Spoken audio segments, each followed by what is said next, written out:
ये इन्वेंशन आखिर क्यों लोगों के लिए एक वरदान सिद्ध हो रहा है और इस छोटी सी पक्षी ने कैसे जापान के इंजीनियर की सबसे बड़ी प्रॉब्लम को सोल्व कर दिया और आखिर क्यों ये शेरनी अपने बच्चों को इस तरह से उठाती है। अगर आपको इन फैक्ट्स के बारे में जानना है तो इस वीडियो में एंड तक बने रहे। तो चलिए शुरू करते हैं।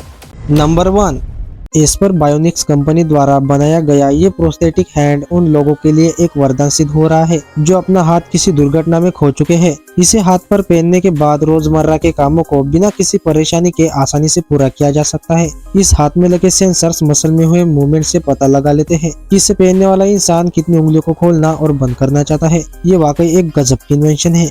नंबर 2, क्या आपको मालूम है इस छोटी सी पक्षी किंगफिशर ने जापान के इंजीनियर की सबसे बड़ी प्रॉब्लम को सोल्व कर दिया था। ये बात है 1989 की, जब जापान की शिनकानसेन बुलेट ट्रेन जो कि 270 किलोमीटर पर आवर की स्पीड से दौड़ती थी, लेकिन इस ट्रेन के साथ एक बड़ी प्रॉब्लम थी कि जैसे ही ट्रेन टनल में घुसती तो इसके आगे प्रेशर बिल्डअप हो जाता था और जैसे ये टनल से बाहर निकलती तो एक तेज सोनिक बूम बनता जिससे कि टनल के आसपास हजारों लोगों की रातों की नींद उड़ जाती थी। इस प्रॉब्लम के सॉल्यूशन के लिए किंगफिशर के पास गए और देखा कि जब ये पानी में तेज स्पीड में डाइव करती है तो बगैर आवाज बगैर स्पेस स्मूथली पानी में घुस जाती है। फिर किंगफिशर की बिक से इंस्पायर होकर बुलेट ट्रेन को रीडिजाइन किया। इसके बाद सभी की आंखें फट गई क्योंकि आवाज की प्रॉब्लम तो सोल्व हुई, साथ में ट्रेन पहले से ज्यादा फास्ट हो गई और एफिशिएंट भी हो गई।